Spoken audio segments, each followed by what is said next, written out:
October 20, 2017. 6 Minutes read. Next week, when Singapore's Prime Minister Hsien Loong visits Washington, he will become the fourth Southeast Asian leader to meet President Donald Trump.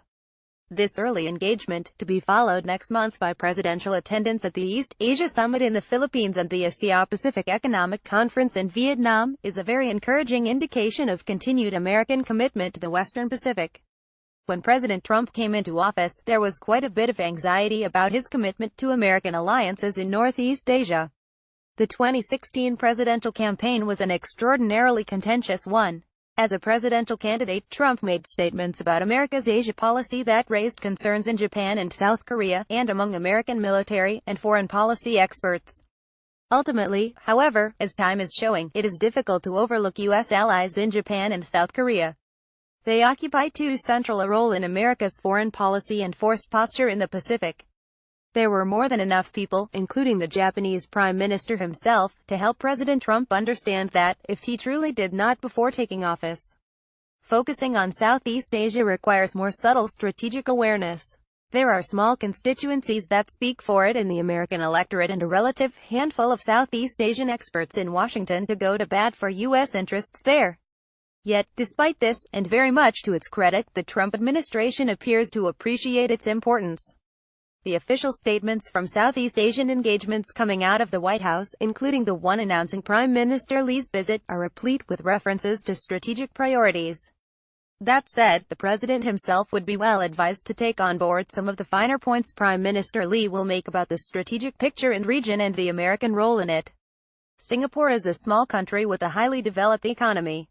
Its lack of strategic depth, its economic success, and the fact that it is a multi-ethnic Chinese-majority country, surrounded by countries with Chinese minorities, means it is vulnerable. As a result, leaders of Singapore are very carefully attuned to geopolitical disturbances. They do their best to contribute to stability. Singapore hosts critical U.S. naval logistics capabilities, a role they stepped into in the 1990s when the U.S. and the Philippines failed to agree on terms that would keep them at Subic Bay. It constructed a naval base, Shawnee, deliberately designed to berth a U.S. aircraft carrier. And it accommodates the rotation of American littoral combat ships and P-8 patrol aircraft through Singaporean facilities. On the diplomatic side of things, Singapore offers wise counsel in the Association of Southeast Asian Nations (Hsien), and they maintain a very constructive, determinedly independent relationship with China. Accordingly, although they are quiet about it, American audiences in particular will appreciate that Singapore maintains the most positive, albeit, like the U.S., unofficial, relationship with Taiwan that Southeast Asia has on offer. This is worth mentioning because it points to the value Singapore places on the autonomy of its foreign policy. There would be no easier calculation for it than to jettison Taiwan, downgrade or rescind reciprocal representation, and end military exercises it has conducted there since 1975. It could kill its free trade agreement with Taiwan. Every other country in Southeast Asia, as well as the U.S., have apparently calculated that an FTA with Taiwan is not worth inconveniencing Beijing. On the face of it, Singapore's interests in China dwarf anything it can accomplish with Taiwan. But what Singaporean leaders know is that if Beijing can dictate its policy on Taiwan, it will assume it can dictate other aspects of its policy, on the South China Sea, on its relationship with Japan, on military cooperation with the U.S., and on its positions in ASEAN. So as high as the stakes are in Singapore's relationship with China, its long-term investment and strategic priorities that contribute to regional stability and principles essential to its survival, like freedom of the seas, are more important.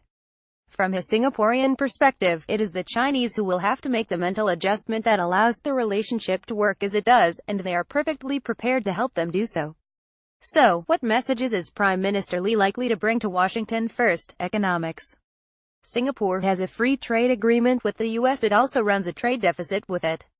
So while trade balance is an indicator too broad to be of much use in any regard, at least in the case of Singapore, it will not distract from a discussion of the larger strategic imperative of American economic engagement. Prime Minister Lee warned the U.S. that a pullout from the Trans-Pacific Partnership (TPP) would be a setback for its strategic interests in the region. With this decision already made, he is not likely to revisit this criticism. One hopes, however, that the Prime Minister will talk to the President about the options the region has for moving forward without the U.S. There is the real prospect of a TPP-11, an agreement modified to exclude the U.S., temporarily, the Singaporeans hope. There is the Regional Comprehensive Economic Partnership RCEP. There is China's One Belt, One Road infrastructure project. Regarding the latter, there are signs that the administration is coming to understand the significance of this, but it cannot beat something with nothing. TPP may be dead as far as the U.S. is concerned. These other initiatives are Asia's plan B. The U.S. desperately needs a plan itself, something more encompassing than renegotiation of trade agreements and imposition of trade remedies. Second, China. Singapore is very much interested in the trajectory of U.S.-China relations. This is because leaders there understand the challenge that China presents the region. It does not see China's rise as a threat or as a clash between Western and Confucian civilizations. It certainly will not subscribe to the U.S. waging an economic war with China, as some of President Trump's supporters have advocated. Singapore sees the rise of China as a reality that must be managed.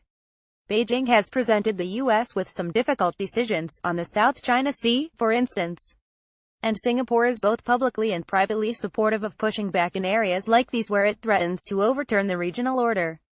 Poor management of the relationship on the part of the United States, however, would also represent a danger to regional stability, and to Singapore. For these reasons, Singapore has an interest in helping American officials understand China in all its complexity. Expect the Prime Minister to appeal to President Trump's better angels on matters related to China.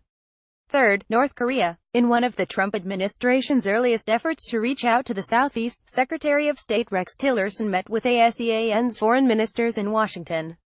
The very real threat from North Korea's nuclear weapons program was high on the agenda. Singapore appreciates that and has said so publicly. They can be trusted to comply with UN Security Council UNSC resolutions regarding North Korea's nuclear weapons program and cooperating with U.S. intelligence agencies on the UNSC's panel of experts to do so. Singapore is squeezing its limited contact with North Korea, but it does maintain diplomatic relations with it, as do all other members of ASEAN and more than 150 other countries. North Korea is also part of the annual ASEAN Regional Forum. Singapore has no diplomatic mission in North Korea. North Korea has a bare-boned, two-person embassy staff in Singapore. Singaporean companies conduct a minuscule amount of trade with North Korea, estimated at 0.2% of North Korea's total, the same share as Luxembourg, Taiwan and Sri Lanka, and declining. During Prime Minister Lee's visit to Washington, if not in his meeting with Trump, then on Capitol Hill or in other administration meetings, this contact and ASEAN's relationship as a whole might be raised. One can expect the Prime Minister to be constructive and open to suggestion. Singapore is a sovereign country. As such, it is, of course, occupied with protecting its own national interests. The analysis of its leaders and diplomats is honest and insightful. It is not entirely objective. It is colored, at least in part, by Singapore's geostrategic fate and what Michael Leifer, the most prominent scholar of Southeast Asian international relations of his generation, once called a foreign policy rooted in a culture of siege and insecurity. Singapore's prescriptions cannot be bought wholesale by American political leaders and officials. They come at foreign policy from a much different historical and material perspective. But Singapore does offer extremely valuable advice and an enlightened concept of its national interest that has consistently aligned it with the United States. As a result, for decades, it has long been among the most persistent advocates for a robust U.S. presence in the Asia-Pacific. As President Trump prepares for his trip to Asia next month, he can learn a great deal from Prime Minister Lee about how best to establish and maintain this